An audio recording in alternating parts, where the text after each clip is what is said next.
Good morning. It's been quite a while since I updated on here, what with one thing and another.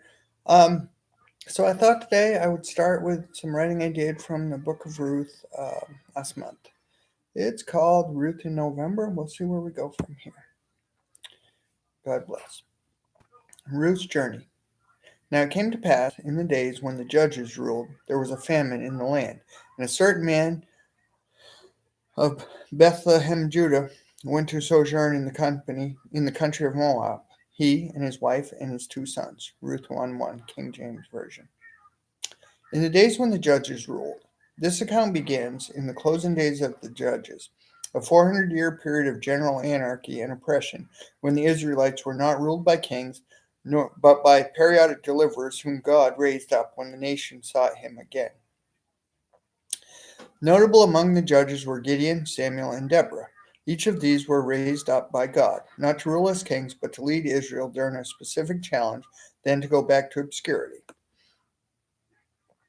The days when the judges ruled were actually dark days for Israel. The period was characterized by the phrase, everyone did what was right in his own eyes, as we see in the following scripture passage from the book of Judges. In those days there was no king in Israel, but every man did what was right in his own eyes. Judges 17:6, King James. In those days there was no king in Israel, and in those days the tribes of Daniel sought them an inheritance to dwell in, for unto that day all their inheritance had not fallen unto them among the tribes of Israel. Judges 18:1, King James Version. And it came to pass in those days there was no king in Israel. There was a certain Levite sojourning on the side of Mount Ephraim, who took with him a concubine out of Bethlehem, Judah. Judges 19:1, King James Version. In those days there was no king in Israel. Every man did which was right in his own eyes. Judges 21:25, King James Version. A certain man of Bethlehem, Judah. In those days a man from Bethlehem, Judah, left the land of Israel to sojourn in the country of Moab because of the famine. Bethlehem was a rich agricultural area. The city name means house of bread, but times were tough, so he went to the pagan land of Moab. To do so, he had to hike across the desolate Jericho Pass through the Judean wilderness near the Dead Sea, going across the Jordan River into the land of Moab. This was a definite departure from the promised land of Israel and a return toward the wilderness which God had delivered Israel out of hundreds of years before. These were clearly steps going in the wrong direction. A famine in the land. God specifically promised there would always be plenty in the land of Israel if they were obedient. Therefore, a famine in the land meant that Israel, as a nation, was not obedient unto the Lord, as we see in the book of Deuteronomy. It shall come to pass, if ye shall hearken diligently unto my commandments, which I command you this day, to love the Lord of your God, to serve him with all your heart and with all your soul, that I will give you the rain of your land in this due season, the first rain and the latter rain, that thou mayest gather in thy corn, and thy wine, and thy oil. And I will send grass in thy fields for thy cattle, that thou mayest eat and be full. Take heed to yourselves that your heart will not be deceived, and ye turn aside and serve other gods and worship them. And then the Lord's wrath will be kindled against you, and he shall shut up the heaven, that there be no rain, and that the land yield not her fruit, and lest ye perish quickly from off the good land which the Lord giveth you. Deuteronomy 11:13-17, King James Version. When to sojourn means to leave with the intent of returning. The next verse tells us the name of the man was Elimelech, and his intent of short visit turned into 10 tragedy-filled years, and Elimelech never returned to Israel. The name Elimelech means God is king, but he didn't really live as if God was his king. Christian brothers and sisters, remember, God is always king of his kingdom and to his subjects, no matter who currently holds the seat of power. God bless. And I'm going to go, the next one is covering Ruth 1:2-5, the tragedy in Moab. And the name of the man was Elimelech, and the name of his wife Naomi, and the name of his two sons Mahlon and Chilion. Ephrathites of Bethlehem, Judah. And they came into the country of Moab and continued there. And Elimelech, Naomi's husband, died. She was left and her 2 sons. They took them wives of the women of Moab. The name of the one was Orpah, and the name of the other Ruth, and they dwelt there about 10 years. And Mahlon and Chilion died, also both of them, and the women were left of her 2 sons and her husband. Ruth 1 to 2 to 5, King James Version. And Elimelech, Naomi's husband, died. When Elimelech and his family came to Moab, they did not find life easier. Elimelech soon died, and his wife Naomi was left to care for their 2 boys, Mahlon and Chilion. It is hard to say that this was the direct hand of God's judgment against them. It is sometimes difficult to discern why tragic things happen. What is certain is the change of scenery didn't make things any better. We sometimes think we can move away from our problems, but find we just bring them with us. No matter where you go, you bring yourself with you, so the same problems continue in a different place.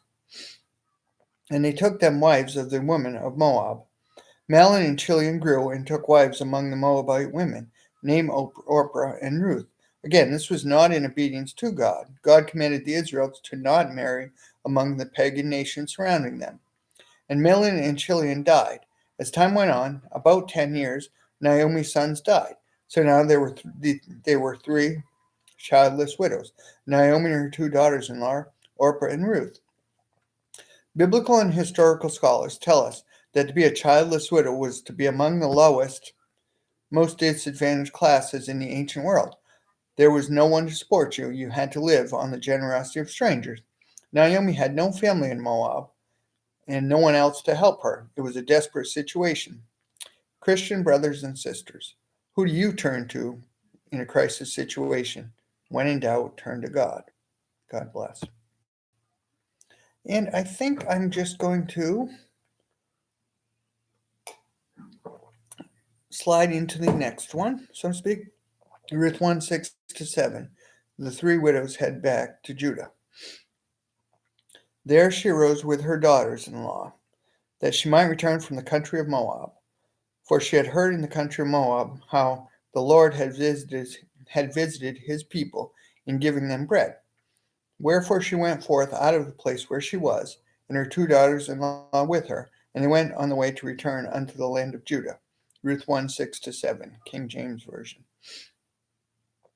She had heard in the country of Moab how the Lord had visited his people. From distant Moab, Naomi learned that God was doing great things back in Israel. She wanted to be part of the good things that God was doing. Our life with God should make the non-saved come to the Lord, and those who have strayed to come back to him by looking at our lives. Our walk with the Lord should be something that makes others say, I want some of that also.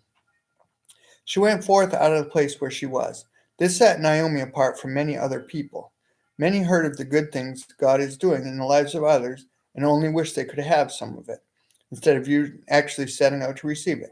Naomi could have stayed in Moab all of her life, wishing things were different, but she did something to receive what God had given her. Christian brothers and sisters, what have you done with the things God has given you?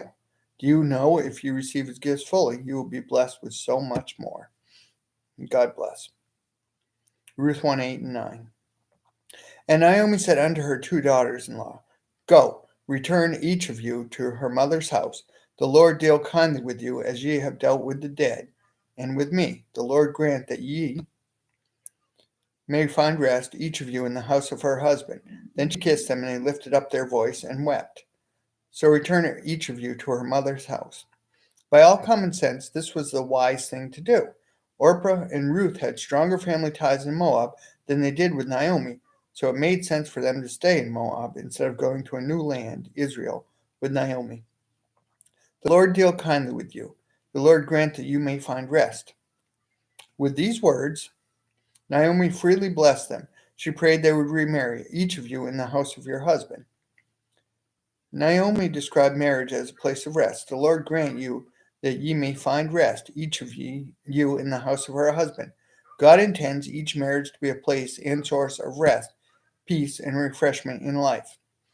Then she kissed them, and they lifted up their voice and wept. This emotion shown is evidence of the real relationship of love between Naomi and her daughters-in-law.